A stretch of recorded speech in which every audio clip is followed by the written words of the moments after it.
Welcome everybody. Thank you again so much for joining us today for our third and final webinar in this series. We are very excited to have a great group of speakers today, and I will be introducing them here in a moment. For this webinar, just a reminder that your camera and speakers are off, so we cannot see or hear you, but we strongly encourage you to use the Q&A box for your questions, and we'll have some time at the end for questions, and then after the session for about a half an hour later, we'll stay on for discussion, engagement, and questions as well. If you have general comments, make sure in the chat box you select all panelists and attendees so everyone can be involved in the conversation. And we are absolutely thrilled today to welcome our 4 fantastic speakers who will be sharing their studies on engaging community, patient, and clinical partners to enhance prenatal care for Latinx and Black women. I would like to acknowledge the funding source for this webinar series. This is funded through the Patient-Centered Outcomes Research Institute, PCORI, on an engagement award. I am the moderator for the session today, Kelly Rickman. I'm an associate professor in the Department of Epidemiology at the College of Public Health at the University of Iowa. And you can find my email on that slide, and please reach out if you have any questions, comments, or concerns. So without further ado, I'm gonna introduce our wonderful group of speakers. First up, we have Venice Curry. She has harnessed her background as a medical professional to develop solutions for communities of color adversely affected by health and wealth disparities, environmental racism, and political disenfranchisement. She is coordinator for the Fresno County Civic Engagement Table, a community-based organization working collectively to increase voter engagement, build civic capacity, and create policy and systems change to address social injustice and health inequities. And she's also the director of the community engagement for the Embrace study that they will be talking about today. Next will be Fabiola Gonzalez. She is the executive director of the Fresno County First 5 program. And in her role, she advocates for families with young children to have what they need to thrive at home, work, and in their communities. In her role at First 5, she has leveraged public, private, and community partnerships to better meet the needs of Fresno County's families with young children. Third up will be Miriam Kuperman, who is a professor of obstetrics and gynecology and reproductive sciences at UCSF. And she has been leading comparative effectiveness trials of obstetric and gynecologic interventions for over 2 decades, focusing on informed decision-making and patient-centered outcomes in socially and demographically diverse populations. And as director of prenatal interventions for the California Preterm Birth Initiative at UCSF, she oversees a portfolio of studies focused on racism as a root cause of preterm birth. And she's a dual PI for the PCORI-funded study she's going to talk about today, the Embrace study for engaging mothers and babies and re-imaging antenatal care for everyone. And then our last speaker for today is Brittany Chambers, who is an assistant professor in the Department of Epidemiology and Biostatistics at the California Preterm Birth Initiative at UCSF.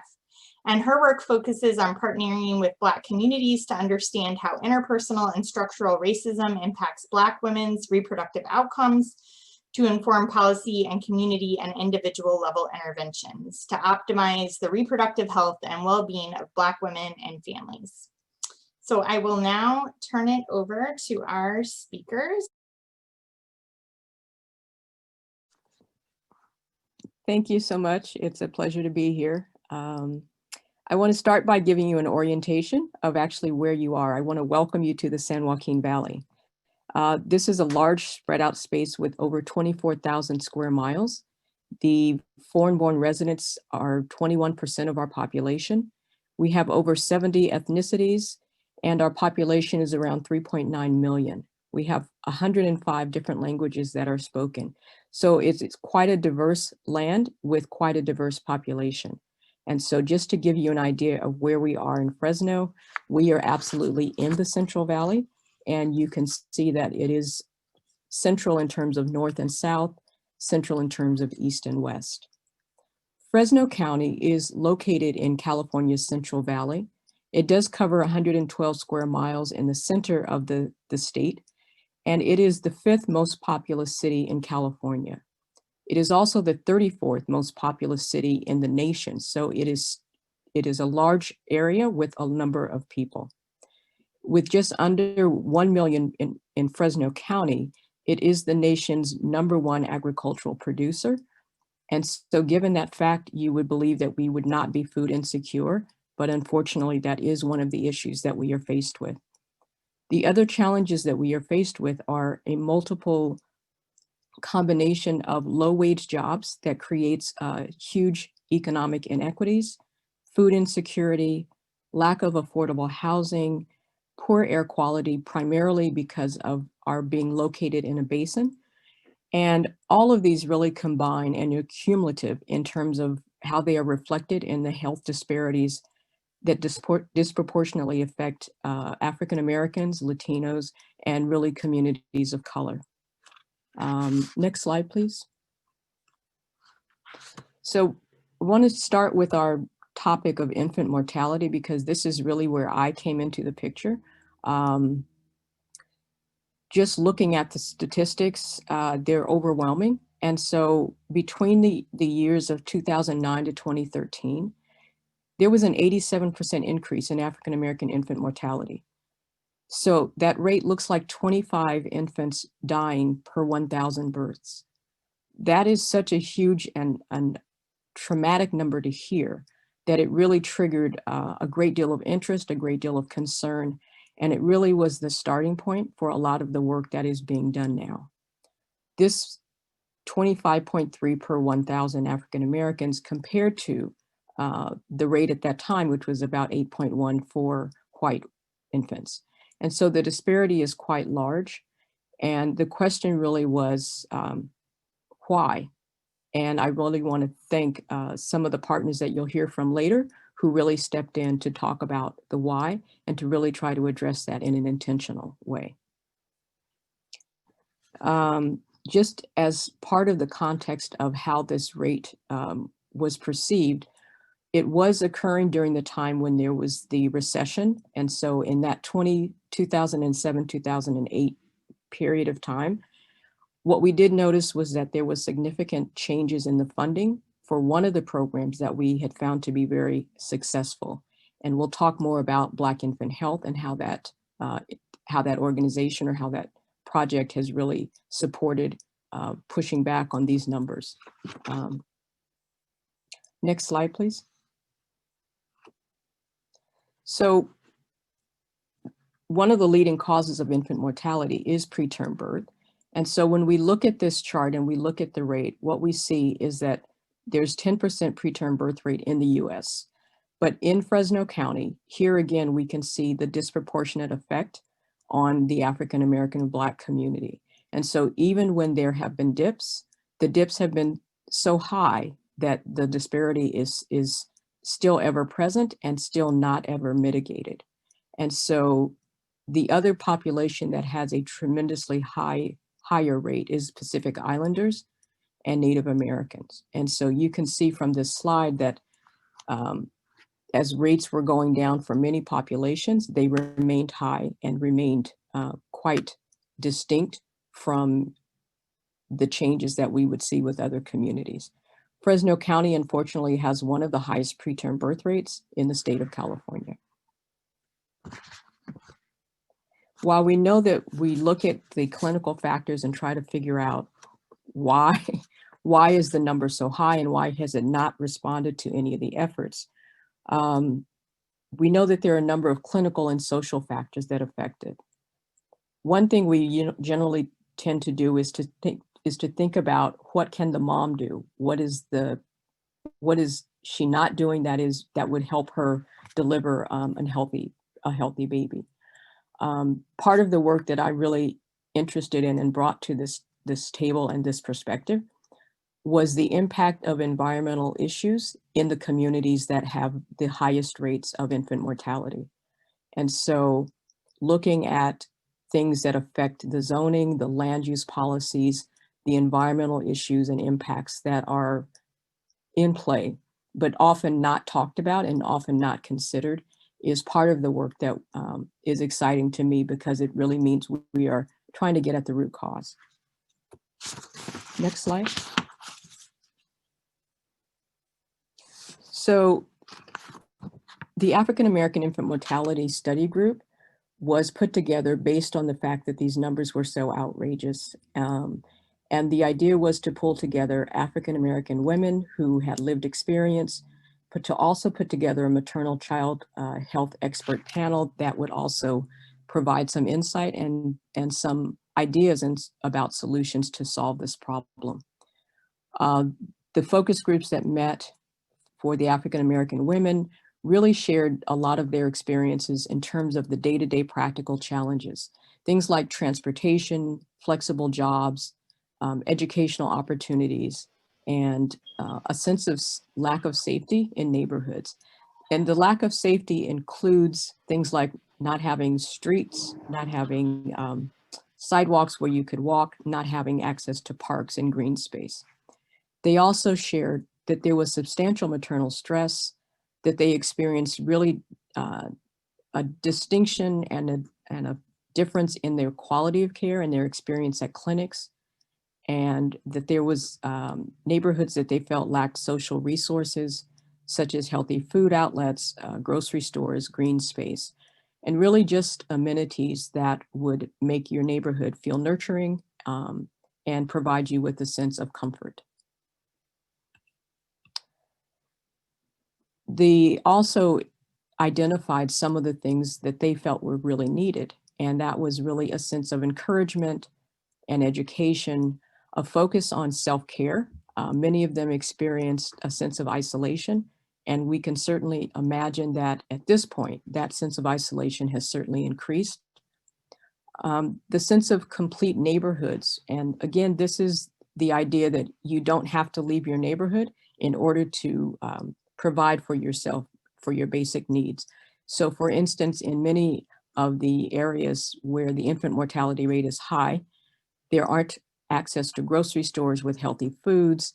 The sidewalks may be limited or non-existent. The streetlights may not be operational all the time. There may not be amenities where you don't have to leave your neighborhood in order to shop or to care for yourself. So these were all identified needs that women expressed were important to providing this nurturing and safe environment. They also understood that there were a number of social supports. They just didn't feel that they had connections and that they understood how to connect and how to navigate those support systems. They expressed a concern about the challenges of racism and classism and needing to be sort of in a battle mode all the time and needing to fight that fight. And how that undermines a sense of social cohesion. But again, recognizing that the goal was to complete neighborhoods that would be nurturing, and that in turn would provide a healthier outcome and really push back on this infant mortality and preterm birth rates that we're seeing in our community. Next slide.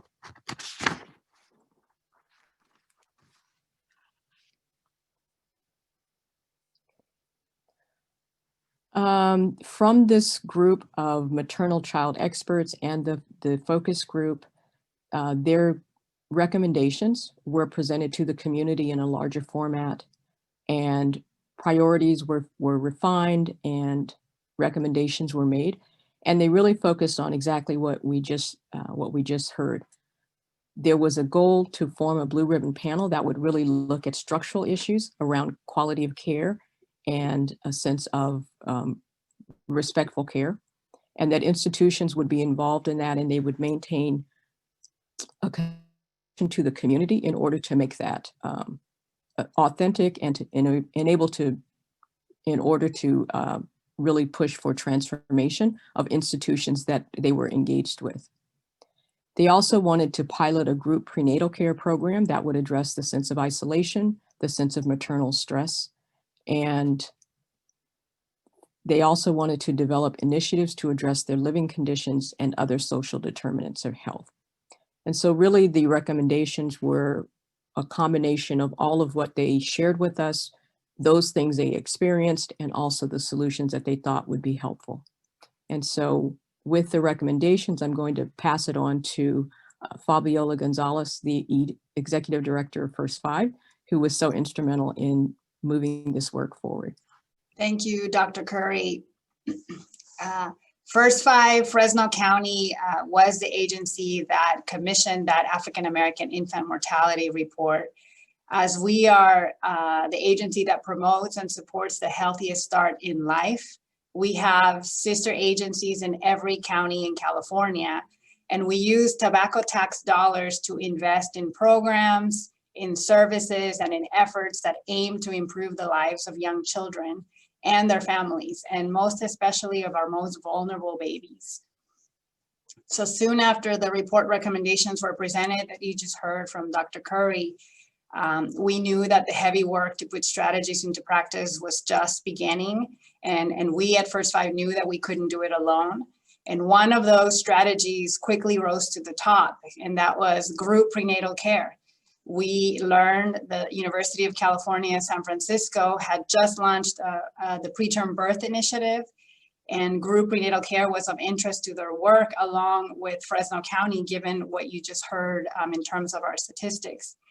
So the partners that you see on the screen are our main partners that came together, because you can imagine the challenges that come with the idea of establishing a group prenatal care option for women, logistically, financially, community buy-in, et cetera. But all of these folks came together as a team of stakeholders, including PTBI, or Preterm Birth Initiative with UCSF, Fresno State Central Valley Health Policy Institute, which was the organization that had led that African American infant mortality report. Payers like Calviva Health, which is the Medicaid payer here in Fresno County, and women with lived experience, along with First Five and many other stakeholders wanting to bring something like this to Fresno County, to see where a strategy like group prenatal care could take us in terms of addressing some of what we heard from moms. So UCSF, the Preterm Birth Initiative, funded the development of a group prenatal care program, and First Five, along with the Central Valley Health Policy Institute, took the lead in developing the program with input from community partners and some financial support from Calviva Health. So let's see, next slide.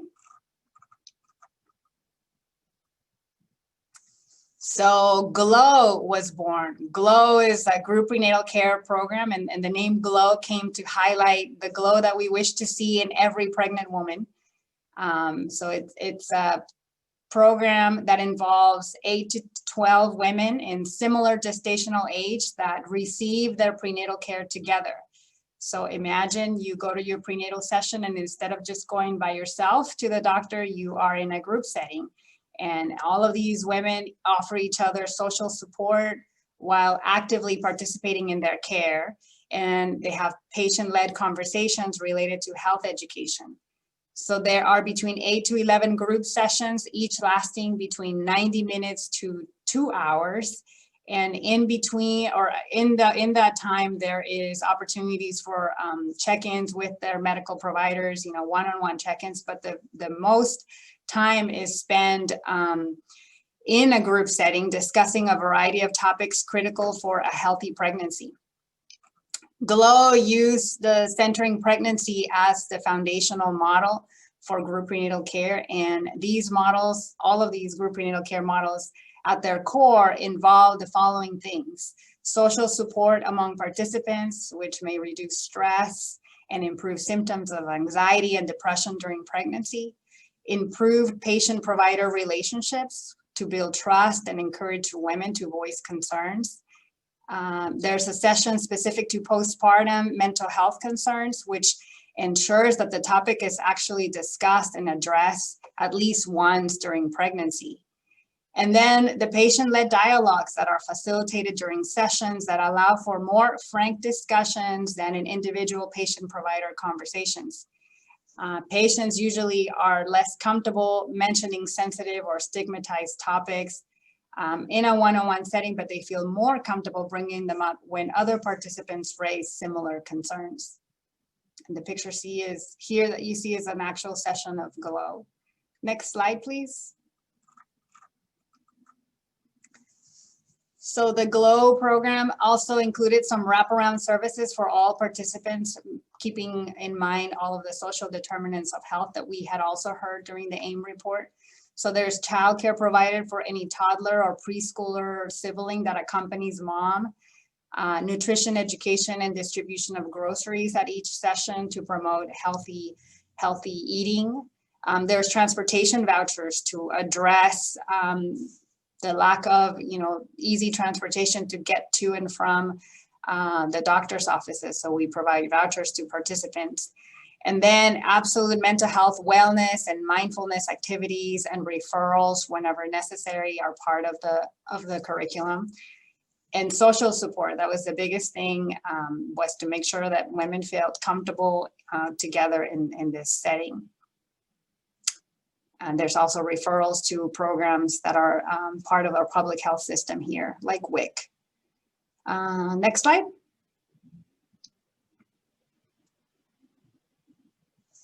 I'll give you a minute to take a look at some of what we heard from participants. Once GLOW was in full gear, the program makes me feel more comfortable about my pregnancy, my baby, and my nutrition.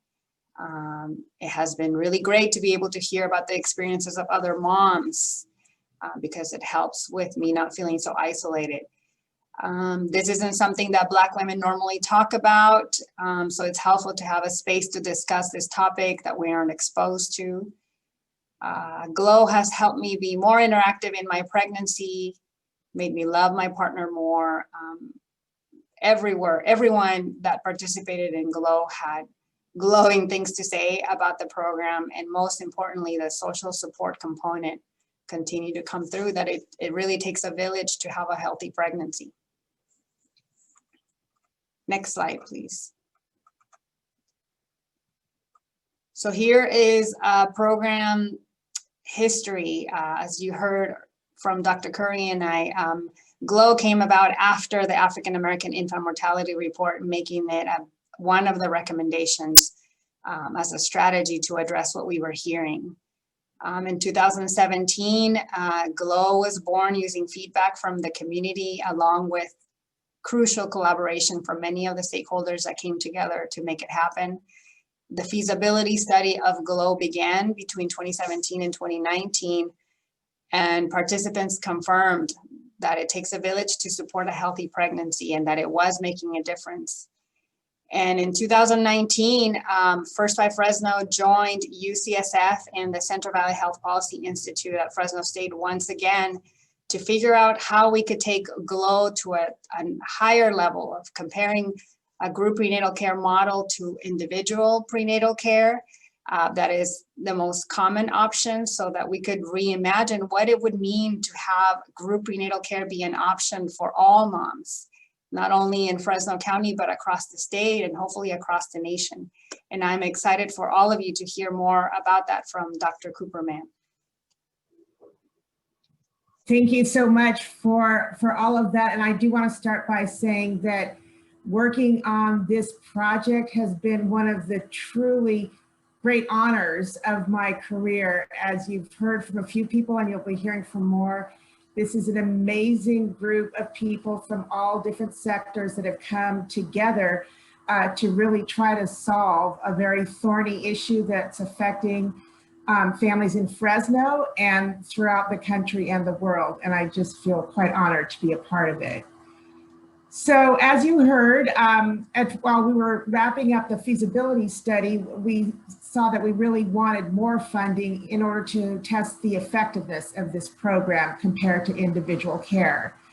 So we applied to PCORI to do a comparative effectiveness study, which actually we called Comparing Approaches to Enhance Prenatal Care to Improve Maternal and Child Health in Central California, because that is what we propose to do.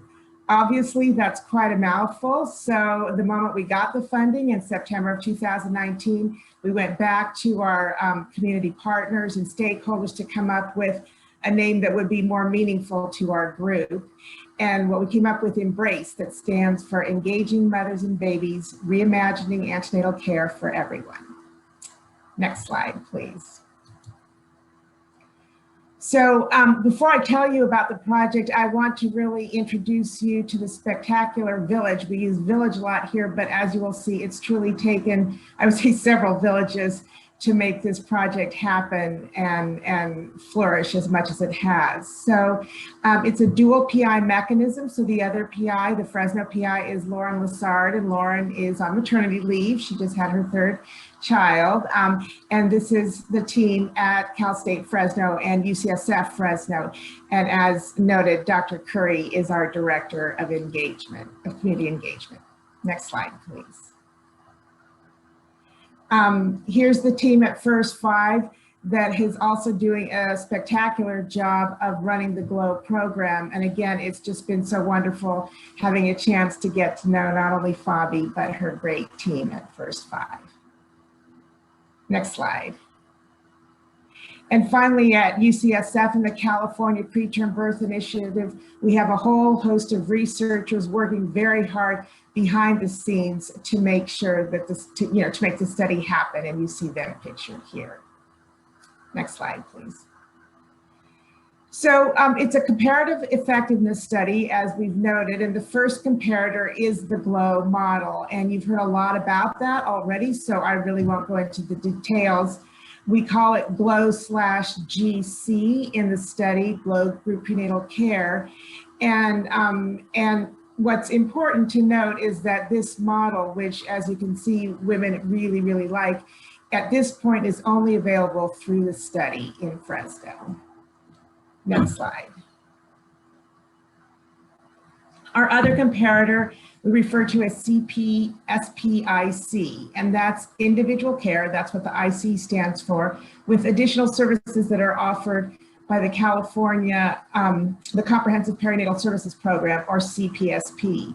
And this is a program throughout the state of California that is offered to women whose prenatal care is covered by Medi-Cal.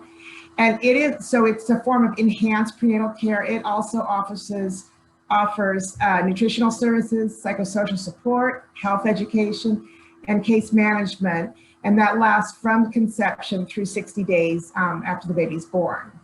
The program is funded by a Title V MCH block grant, and it's implemented by providers and practices in Fresno and overseen by the county level CPSP coordinators. Next slide. Importantly, Embrace is a randomized study. In order to make it more palatable to the community, however, the randomization is at the level of provider, and we randomize the order in which they're able to offer GLOW versus the individual care.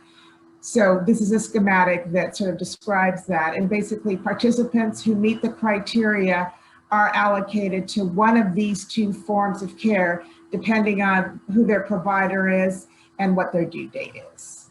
As Fabi mentioned earlier, for GLOW, you need to have women at more or less the same gestational age together.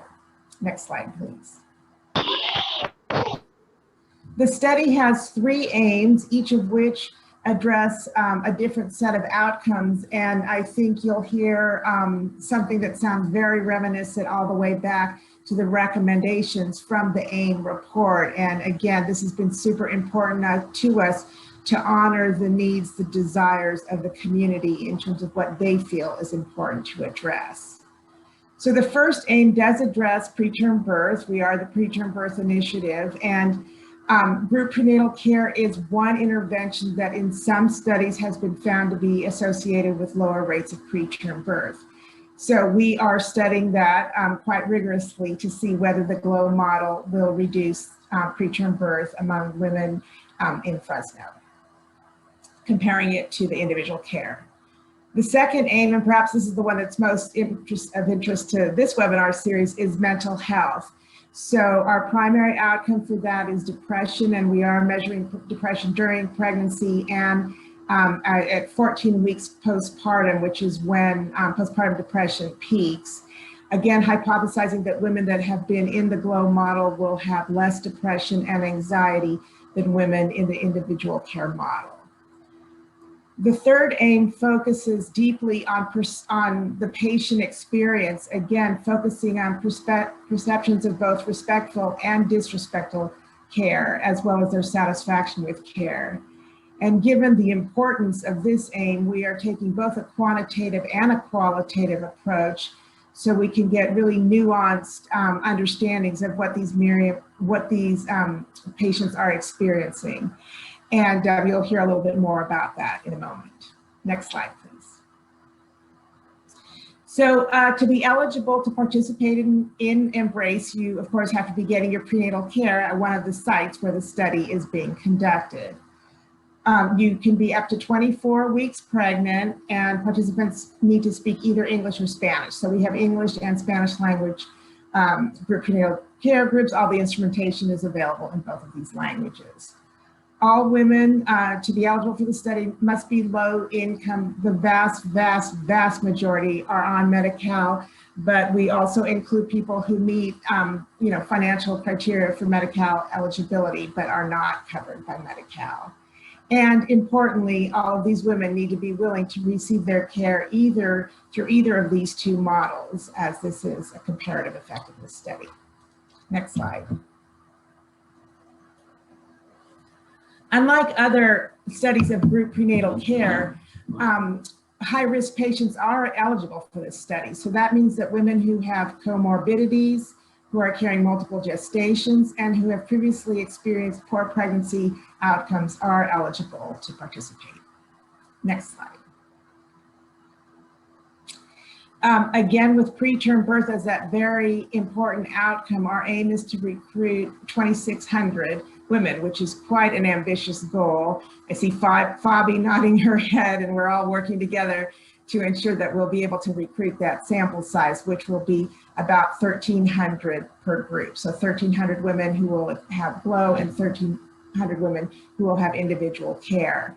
And basically the sample size calculation is here, but basically this is the number that we came up with so that we could offer conclusive findings about whether or not this form of group care, the GLOW model, reduces preterm birth. Next slide. So as I mentioned, this study only started in September of 2019, and we hit the ground running such that 6 months later, we had already onboarded 5 of the 9 providers who were going to be involved in the study, and a full 101 women had enrolled in the study. And this took so much effort, and our entire team was just ecstatic about how well it was going. And then, of course, as we all know, COVID hit. So, needless to say, we immediately stopped enrollment, although we did continue to collect data on the participants who had already enrolled. And we immediately began thinking about group prenatal care in the context of COVID and wondering whether we would be able to adapt this model for telehealth so we could continue offering GLOW. Next slide. So we applied for one of PCORI's COVID enhancements, and again, are very grateful to PCORI for funding the enhancement project. And that's what we're in the midst of now. The project has 3 aims. We're conducting a very in-depth qualitative study that you will hear more about in a moment from Dr. Chambers. But basically, we're focusing on what the effect of COVID-19 has been on the lives of pregnant and birthing low-income women in Fresno. We are taking a deeper dive into the experience and needs of African-American women, again, hearkening back to the AIM report. And for the whole group, all these women, we are trying to get a better understanding of how they would view the prospect of participating in group prenatal care via telehealth. The second aim is to use this data as well as data from a wide range of interviews that we've been conducting with community members and other stakeholders in the form of a community-based participatory research process. And we're going to be we are pulling all that together to create a telehealth-enabled version of GLOW that is reflective of the changes in economic circumstances and social needs that women and families are experiencing, and also is more accessible for or appealing to African-American women. And the final step of the enhancement is to do a pilot test of this modified program among 40 women. Next slide, please. We do have some very preliminary findings. As I mentioned, we continued interviewing the COVID 101, we call them. So that's the 101 women that enrolled prior to COVID. We added numerous items and survey and instruments to the survey that focus on COVID, worry, financial hardship, and discrimination. And all of the women have completed the third trimester questionnaire, so we began to analyze that data cross-sectionally. Not surprisingly, we found that COVID worried is indeed associated with increased stress in this population, that economic stress and hardship is widespread, and nearly half of the participants report experiences of discrimination. And so now I'm going to turn things over to Dr. Brittany Chambers, who's going to tell us about the voices of these women. Good afternoon, everyone. As everyone else expressed, I'm really excited and honored to be collaborating with these amazing women on this study and be able to share space with them today. As Miriam mentioned, we did collect qualitative data from several groups, including women who are part of the 101 Women from Black Infant Health, as well as some stakeholders, including providers, community-based organizations and agencies, payers, and centering pregnancy experts. Today, I'm going to be sharing and focusing more on the qualitative interviews from Black and Latinx women. So due to time, I'm going to briefly highlight these things because I want to really allow some time for us to ask some questions. So if you have any questions about methods or anything that I present, please put it in the Q&A section. So we developed a semi-structured interview guide, and we went through 3 iterations of this guide. As you could imagine, COVID is new, and as we were collecting data, we were like, wow, that's really interesting, and we need to make sure that we're capturing all these things so that we have everything we need to revise GLOW. We did have racial concordant interviewers where we partnered Latinx and white women with Latinx women and Black women with Black women for interviews. And our interviews ranged on average from 23 to 96 minutes. All interviews were audio recorded and professionally transcribed. And we collected this interview data July through September of this year. Next slide, please. We had a diverse data analysis team of 9 coders. So we had 5 representing community or trained in community health, and 4 who were providers or had experience facilitating the group prenatal care sessions.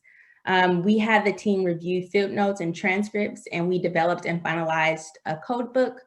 And the team members worked collectively to code and adjudicate all of the transcripts and assign final codes. And we're currently using thematic analysis to analyze the data. Next slide, please.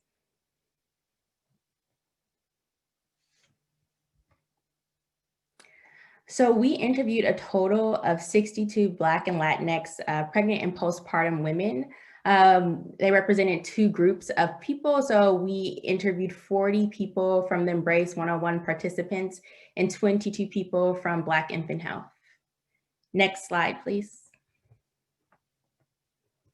So here are the demographic characteristics of the sample and just some key highlights of the overall sample. So the mean age for women interviewed was 27.2 years old, and approximately 42% of the population self-identified as Black or African American.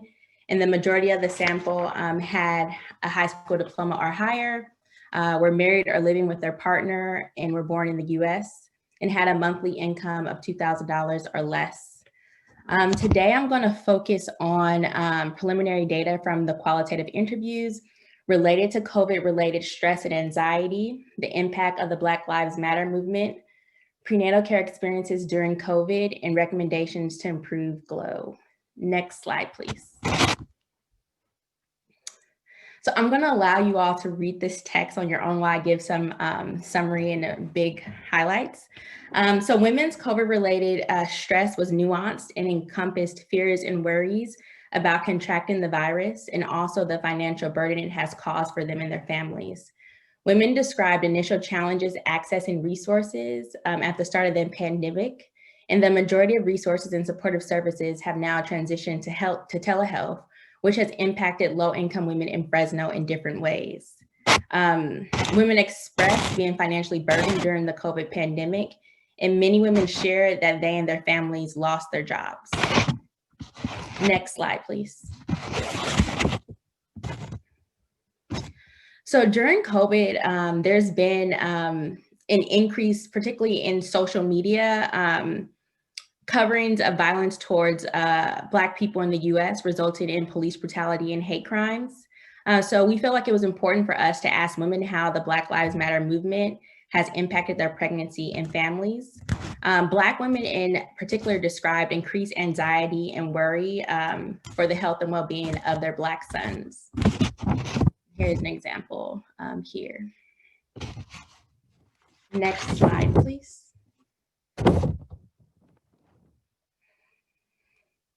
So the majority of women reported that they have been attending in-person prenatal care appointments during the COVID pandemic.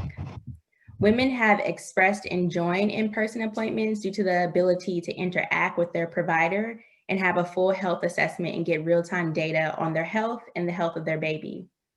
Women shared that the COVID pandemic has changed the way that they can access and engage in prenatal care. Women expressed that there are new policies to ensure the safety of patients, staff, and providers. And here is an example of what that new process looks like.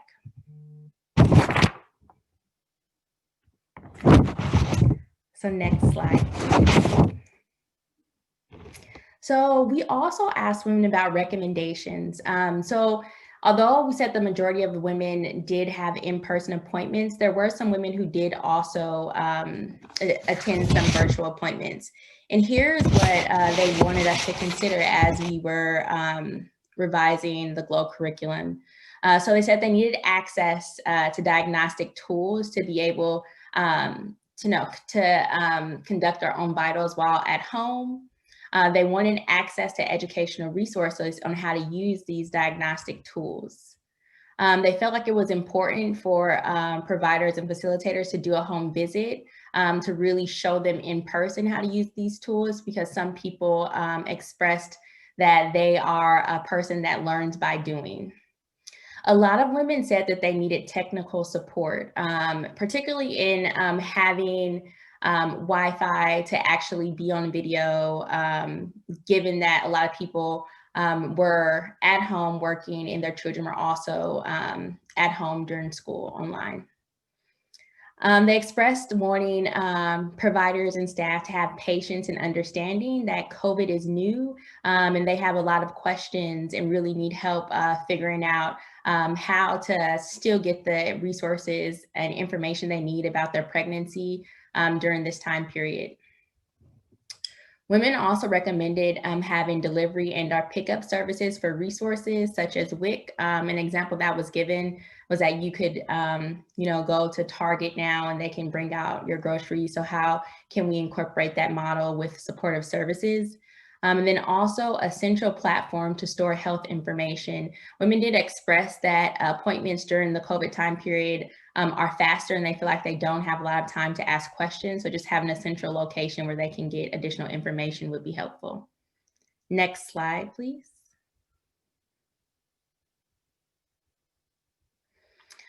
So here is how we are currently modifying GLOW.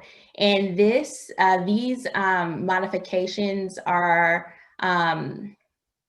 collective data from both the qualitative interviews as well as follow-up focus groups we had with women and individual interviews with providers, payers, community-based organizations, and experts in centering. So they recommended that the sessions will need to be flexible to meet the needs of participants and providers. So there are these two key stakeholder groups that need to be in constant conversation together and to make sure that technology access and privacy concerns are addressed and training and support for participants and providers. So this is new, not just for participants, but also for providers to be using these platforms. COVID-19 and the resulting of social distancing and shelter-in-place orders have compounded social isolation feelings. And so women expressed the importance of GLOW, things like GLOW, and really looking forward to have space where they can interact with other women to talk about issues that they're going through and hear how other people are solving these things. And so women did express gratitude to First Five for continuing to have sessions for them to meet during the COVID time period. And the GLOW program will need to adapt to meet the most pressing needs and to connect participants about changing community resources. And so women described like each community agency is providing resources virtually in different ways and really being able to talk to the GLOW facilitators to really walk them through those processes. And lastly, session scheduling should be mindful of barriers participants face, including responsibilities at home with children and work. And really, this ties into the thing around like privacy, what women could say and not say when they have other people in their homes. And so First Five is working on all these recommendations that has come forth from all these sources of data. And I am going to be handing it back over to Dr. Curry to close us out. Thank you. It's so amazing to hear from so many amazing people and to have them as partners. This has been a great experience for me, and I really appreciate the work and all of the passion that is brought to this work. The community engagement piece is so important because that is the connector to what people have identified as issues, and the way that the response has been is to soar into action. And that is what builds trust, and that is what allows these bridges to be built and these solutions to actually be developed and implemented. We have a study advisory group that supports the Embrace work, comprised of patients and providers and community members who all have signed on. We've had 6 meetings since October of 2019 with a minimum of 22 people attending each meeting. We've gotten great support, great ideas in terms of continuing to engage and expanding our engagement so that we are continuously building a support group and continuously building information and ways to make sure that our recruitment and our retention stays as high as it has been. Our Blue Ribbon Equity Panel is another source of community engagement and connection. And I sit on that panel and update them regularly so that this information is shared and community members are aware of what is happening. And it also is, again, a way of offering a way to act on the solutions, but also to continue to recruit and retain. Our Best Baby Zone was started in 2019. It is centralized in West Fresno with the 4 census tracts that have the highest infant mortality rate. And the advisory group is comprised of people with lived experience who really are working on the ground to create these solutions that make sense to them. And so that you always start where the impact is felt the most and where the improvement will be appreciated the most.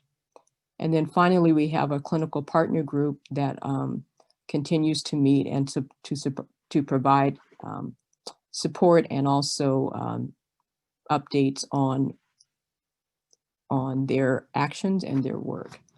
In addition to the community engagement with this group, we've just been brainstorming. Black Infant Health has been a wonderful partner. As you heard, many of the volunteers were recruited directly from them, and the leader of Black Infant Health is now a member of the SAG committee. In addition, we've reached out to African American clergy, our task force. We have engagement with our COVID Equity Project. We presented at youth. We presented at Sunnyside High School, which is a doctor's academy for young people actually interested in this issue, who actually did pre-reading in order to be prepared for a presentation. We've reached out to organized political groups, Black Women Organized for Political Action, Alpha Kappa Alpha Sorority Incorporated, which is the first Black sorority, Fresno County Office of Education. It has been an opportunity to really talk about this issue And it's really been able to galvanize community members around one issue that has so many multiple factors engaged. And so for people who are concerned about infant mortality, they also get to hear about air pollution. They also get to hear about zoning, which is not very sexy, but absolutely has a lot to do with the way that communities are developed, the way that they are structured. And so often the way that we see health outcomes has to do with the way that we either invest or don't invest in communities. So next slide, please. So we are going to continue the partnership with the community because we know that is at the core of this work. They will help with making sure that there's study implementation that is true to the goals of improving birth equity. They help develop study materials and make sure that they are culturally in alignment and that we would be able to achieve the recruitment milestones and retention rates, because it's a big goal to recruit 1,300 women. And we have identified that a good portion of those will be African-American women, so that we actually have information and data that will help improve birth outcomes, and that is the information we take back to the community. And so Fresno is a place with great potential, although it has a lot of challenges, but there's opportunity. And there are just amazingly passionate people that are advocates. These community partners, again, that I've been able to work with are amazing. And we are intentional in getting to a place where birth equity is realized for every person, not just in Fresno County, but everywhere. So I am appreciative of the work. I want to just go to the next slide because I think it's the most effective way to remind us of what we're striving for. This is a beautiful photo taken right after birth. This is 3 generations. So as young as this mom, as young as this lady looks with the glasses, she's the grandmother, and she's holding her new granddaughter while her daughter smiles. That is the goal, that they all survive, they're all healthy, and that the next generations benefit from the work that we're doing. So I thank you again and appreciate the time. And thank you to all the partners, really amazing. Thank you. Well, thank you so very, very much for sharing that. That was wonderful. I am now going to open us up to the Q&A. There were some questions in the Q&A. First, any chance that this could come to Ohio?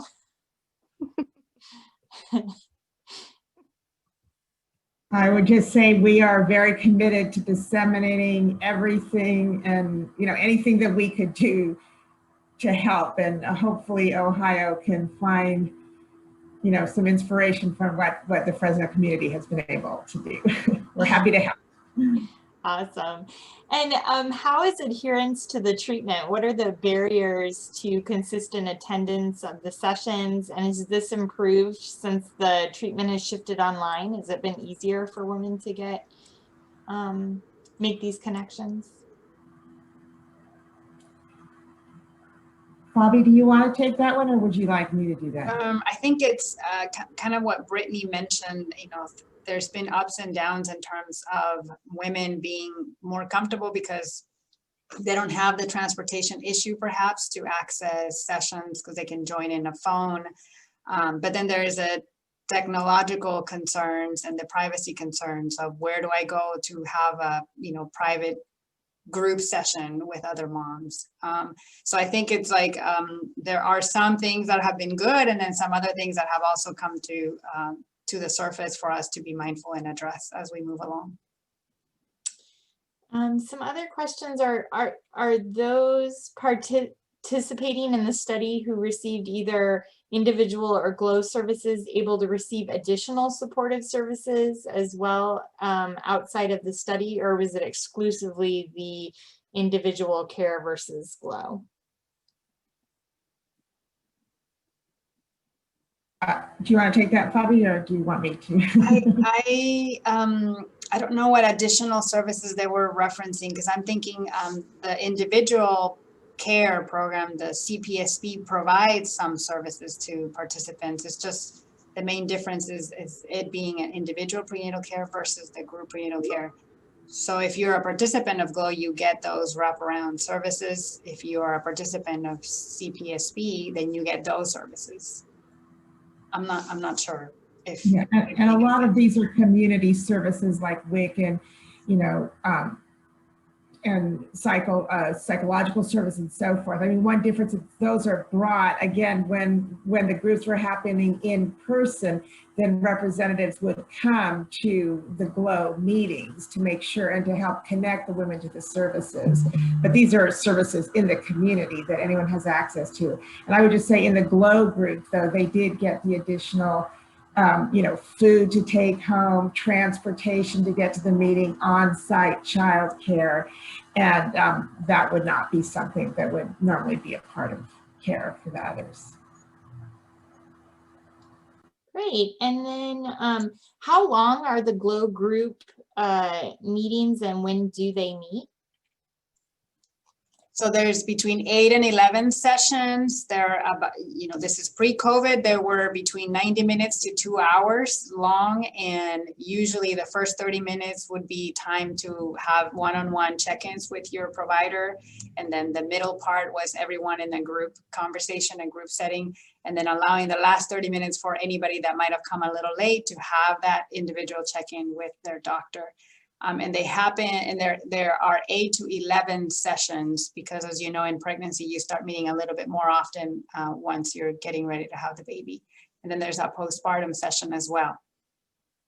Great. And then a couple more questions for how did you address the access to technology issues? And Brittany, you mentioned that, you know, that that was one of the concerns that people were helping out with. But service and device problems or lack of tech skills, were there specific things that you guys did to facilitate that or make that easier? I think we're in the midst of trying to figure out how we're going to address the technological issues based on the feedback that you heard from Dr. Chambers. Great. Any other questions people have? Oh, one other question was how are you engaging with clients during these trying times of COVID-19 pandemic? And you guys have talked a little bit about that, but is there anything else to add on that? No. I know one thing that was important from my data collection, and that's also like talking with the women, talking with the first 5 facilitators. And I think the questions that people are asking, so GLOW is currently still providing space for women to meet, to engage, to get information, but are still in the process of adapting it to be group prenatal care. And so now it's kind of what we've been pulling around as a team. It's kind of almost working like a support group at this moment. And GLOW facilitators in First 5, we've been working really, really hard to make sure we're addressing all those things. And First 5 has done an amazing job at contacting other agencies to see how they can get access to like tablets, computers, in ways that that can be loaned and then can get them back to continue to distribute to other people. But it is still in process. And we have had focus groups with women who we did interviews with to really talk through the curriculum to see like how much time would they like to spend in a session. And so we know they're like, no, not 2 hours, thinking about a 90-minute session. They also told us like what are some key things that they really need and want, particularly in an online format. And so First 5 is currently working on revising the curriculum to meet the needs and demands that we've collected from all of these stakeholder groups. I think I'll just add that some of the things that we're also finding is medical providers are also trying to figure out how to best do telehealth in a group setting. You know, some of them might need a laptop because they don't have one with a camera per se, where they could, you know, have these types of conversations with moms. But we are, like Dr. Chambers mentioned, we are exploring perhaps access to a location where moms could come to have a private space to log into a computer and be part of the group session, or maybe low cost internet, you know, cards that moms could have and devices that we could lend. All of that is all starting to come up to the surface as ways that we would want to figure out how to continue supporting moms, because you heard moms, because your social support continues to be top of mind for them, even more so now. Great. I have a couple more questions here. One is, are there any new numbers from 2018 in terms of infant mortality rate among Black women? Have you seen any decrease from that 2009 to 2013 period? Yes, thankfully so. The numbers as of July 2020 are that the infant mortality rate is down to 10.97, which is a huge decrease. But when you compare it again to other groups, it's still double what the rate is for other ethnicities. And so it is decreasing. And I just, you know, what we know from our talks with Black infant health volunteers is they feel there's a tremendous benefit from the supportive aspect, from the way that they provide client-centered life planning, that they do case management. They also host groups. And so it's been, again, another way for them to feel supported. And really, when you look at the data and you look at the graph, you may be leaping to say that there's a correlation, but what we know is that when the funding decreased dramatically, that the rate skyrocketed. And it just was hard to ignore. And so one of the things that First Five did was to advocate for increasing that funding. And that was extremely helpful. And Fresno's Black Infant Health is one of the most recognized in the state for the effectiveness of their programs and just the patient satisfaction. So I just referred someone not too long ago, and they just texted me and said, I just got a doula and I'm so happy and I feel less isolated and more supported. Great. That actually leads to another question that we had, which was, have you partnered with doulas in the community? Yes. So there is work going on with the Department of Public Health around perinatal equity, and one of those projects will be introducing doulas. And then one of the health payers or health programs, Anthem, is now covering that service for women. So there's a dipping of the toe, and we are seeing that expansion, but we're hearing how effective it is from the perspective of the patient. Great. And I think I will make this one our last question of the session. We would like to know if you have any support for significant others or spouses in both individual care and the group settings in this study. Trying to remember, I want to say that in the postpartum sessions, we have involved partners, because it comes up and it's one of the topics of conversation for women. So we have done what we can with the help of our facilitators to engage partners as best as possible and make sure that they have a space also. Yeah, I could also add that part of the, it's still adds a layer of support. It's not technically connected with Embrace, but there is part of the Peri-Equity natal funds are going to talk about fatherhood and supporting some efforts to engage them in a more intentional way. And so there's a lot of great energy around this particular issue, really pulling in partners that you don't necessarily think about. And so that's part of the exciting work that is happening here on the ground. Great. Thank you again. I just want to echo just a huge thank you to all of you for sharing the study and for being here with us today.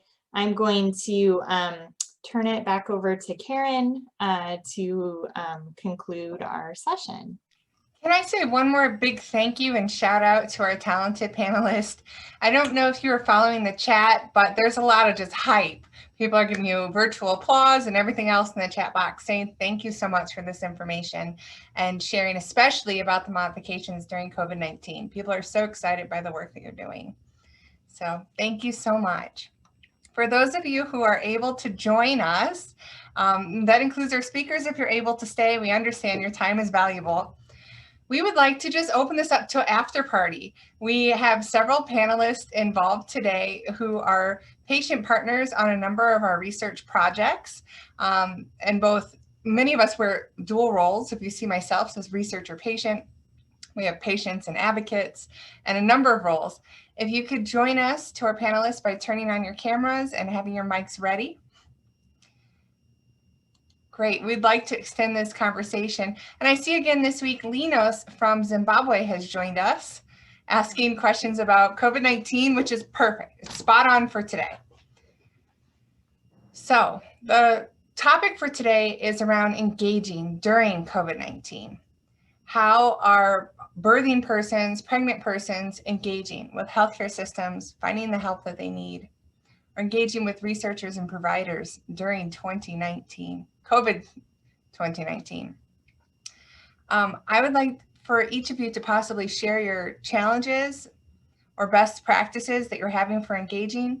And then those who are still able to stay with us, any questions they might have about engaging with others at a time where we cannot gather, but people have questions and need support more than ever before.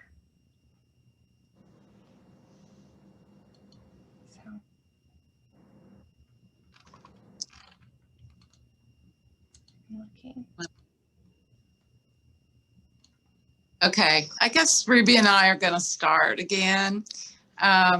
This was a wonderful presentation, a really exciting project that just sort of reinforces the things that we see out in the field. We're case managers at Public Health, for anybody that doesn't know that. And we've had to switch to virtual visits. And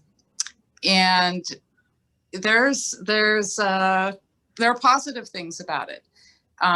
We found that it is easier to get people who don't have to drive anywhere to see us. They appreciate not being able to leave their homes, but we are limited by that. You know, we've lost something, you know, in not having the face-to-face in the same room with somebody. But it looks like, you know, this is the wave of the future. It's exciting work, especially the idea that there are wraparound services. It's not just the provider, that there are actually other people that will help meet other needs that the client may have. The technology thing, that's a concern to us because low income people have lower access and sometimes not the skills. We've struggled with Zoom a little bit ourselves, yes. So we can relate to, you know, which button do I push? How do I get on that link? And that sort of thing. So I think that's a challenge I see with this and any virtual project. I love the name Glow, so keep glowing, people. Yeah, that picture was hard. It was beautiful. Yes. And I'll go next. So COVID has definitely been, I would say, a monkey wrench in our plans for 2020, but we have adjusted. We've moved all of our support groups online for those who needed them. But what we have learned is that engagement piece is surely missing, right? Folks are missing being able to just like get out of their homes and what that looks like. So we're creating a different type of COVID-friendly space to make that happen in 2021. I do believe that, of course, you know, COVID's not going anywhere, but we do have the opportunity to adjust to what that looks like. My clients just, in general, speaking about the ones within the city, because we offer social support services, you can't do that from home, right? And so you still have to actually have that office engagement where they can come and get things with all precautions in play. But that's just where we are as we move through what COVID looks like for all of us. There will still be that piece of engaging online because that's just it. But the in-person part is just going to be limited, but I think it's very, very necessary because I didn't see the change with our clients being able to come and like pick up items. I do see the change in their energy and how they are and how they present when we're in the group. So I can see that difference in the attitude and the body language, just full circle. And the first thing they mentioned is, yeah, you know, it was great to see you when we came into the office or whatever that looks like. So that's always brought up in the groups if they were able to come into the office and pick something up. But I definitely think the online support groups that we've been doing all year is here to stay because then what it does allow us to do is offer our support group model on a national level because it is now available online. So that's the plus to it. I think for us, it's like we've been thriving in the midst of a pandemic, just kind of adjusting and making those needed changes that our client, we really listen to them. They give us the feedback, and what they continue to say for months and months is, when can I come into the office? So we've kind of, you know, changed things to fit that just a little bit to give them a little something more of what they're needing right now. So my follow-up question to that, because you said something intriguing. You said a COVID-friendly space in 2021. What is your vision around that? And so this is for Shades of Blue program Yeah. offered. Okay. So we plan to open a new center in 2021, and we have taken the biggest space in our new space, and so that we can give that 6 feet of separation, but still be able to engage with each other. Of course, masks will still have to be in play, sanitizer and things like that. But that's really all we can do. I don't really, we can take temperatures, that's on the list. We can take temperatures, but really what the biggest picture to me is folks are starting to struggle on different levels, and part of that struggle is engagement. And so our support groups have always been in person, and so we're just trying to bring that back and adapt to our current climates. And it just means you're going to have to sit 6 feet apart from the person that's in your group, and that also means that our groups will be a lot smaller. They were already small. We didn't do over 12 folks, so now it'll be no more than 6. 6 is a comfortable number to still be able to engage in person. It's just adapting. That's just basically what we're doing. Thank you, Kay. I'm not sure if our esteemed panelists have anything to add about new ways to engage during COVID-19. And I'll open it up too to the remaining attendees who have joined us from all over the world. How are you staying connected, and how are you engaging with our populations during COVID-19?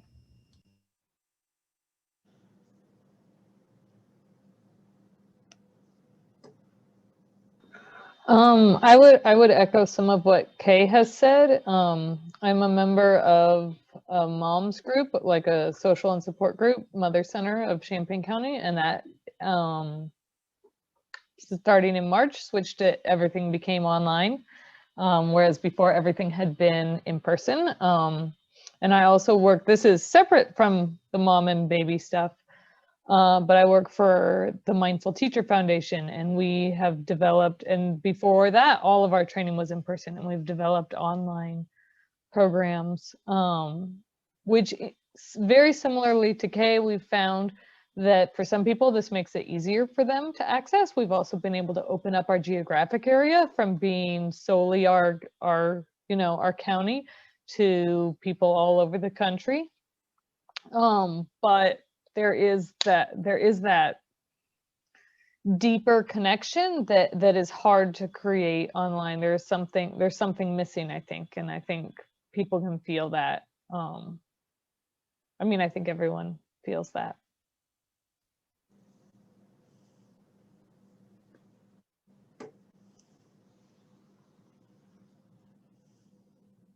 I'm checking the chat box. As people are saying, they're just so impressed with virtual groups and being able to connect virtually. So, in terms of the barriers to accessing care, GLOW has showed us a model. What are models that you're familiar with? I was looking to see if any of the attendees, such as Jennifer or Nicole, were still on the call, who recently experienced their own birth situation during the pandemic and had comments in the chat. But what are models of care that you're experiencing now? You can share the pros and the cons if you're willing.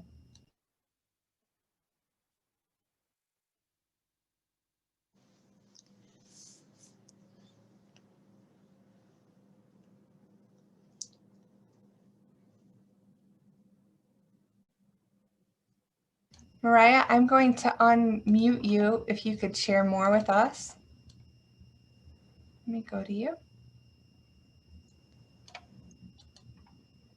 Mariah? Yes, can you hear me? Yes. Okay. Yeah, so I work for Nurse Family Partnership in Ohio, and we've been completely telehealth since March. So that's has a set of challenges, but it also has, I personally, I'm only first-time moms. We do have a pilot program that has multips, but it's worked for me because I have a lot of girls who are going back to school, they're in sports, so it kind of has been helpful in some ways. There's been a silver lining. And we have for our incentive, we have like a grant basically, and we're delivering diapers monthly to each client. So that's kind of been our retention incentive. It's like up to $50 per family, but that's only been since the pandemic.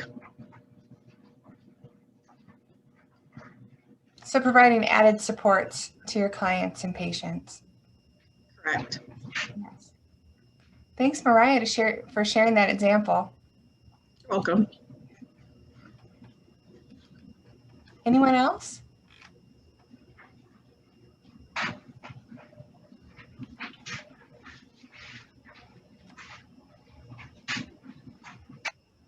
Thank you, Jade. Are you able to share with your microphone?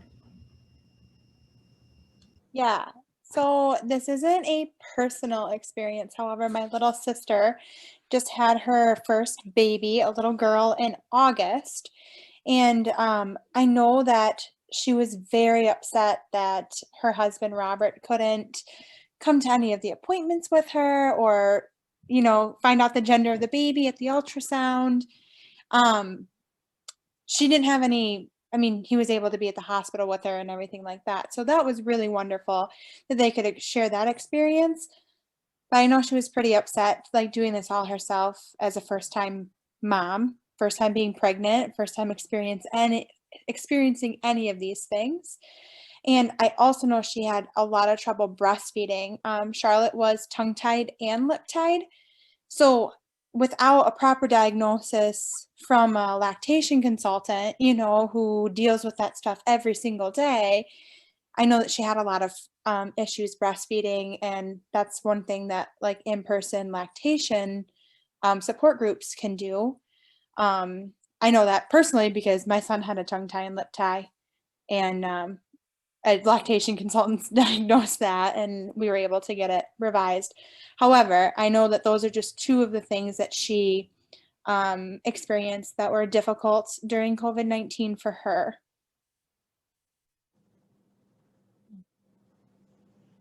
Thank you for sharing that, Jade. And we have a response from Linos about the challenges in Zimbabwe during COVID-19. Linos, I'm going to unmute you if you could share with us.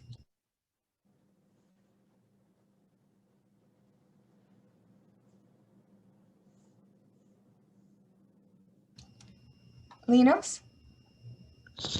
Hello. Hello. Hi. Are you hearing me? Yes, we hear you loud and clear. So you started to describe your challenges during COVID-19. Please tell us more. Yes, COVID-19 for sure brought a lot of challenges to our project, including the infrastructure, maybe to start with. Like, there were measures or recommendation to say we need social distancing, but if you had to look at the nature of the offices that we were using, on its own, it was a challenge to say how best we can, make proper social distancing among us as professionals, so that we'll be able to deliver our services. So the infrastructure itself was a challenge. And we realized that, among us, the professionals, there were also a great need for information about the COVID-19. So, there was a lot of need to learn, from, the officers, the board of management, and also the executive committee to say, we all understand, or having proper information about the COVID-19. The issue of technology, when the lockdown started, we're not even prepared or having the proper technology now to reach our clients. So that was a multiple, challenges, for us as an organization to implement, our services. However, we started then to improvise, to think, outside the box, because of course we wanted to make mental health an essential service. So we had to, sit down as a team, and we introduced our mobile COVID-19 awareness campaign, where we now, reach the community using a mobile vehicle with our messages of, promoting and protecting, mental health during the COVID-19 pandemic. So this is one of the projects that we were doing since the COVID-19 up to date. So we're reaching out to the communities with our messages, flyers, distribute them, encouraging members of the public to make sure that, they protect their, mental health during these trying times. So this is how we managed to make mental health an essential service. So I thank you. That is wonderful. Are you able to speak about any of the perinatal mental health services that are provided to the clients that you're seeing in your society? Definitely, what we do is we are based at a primary healthcare facility.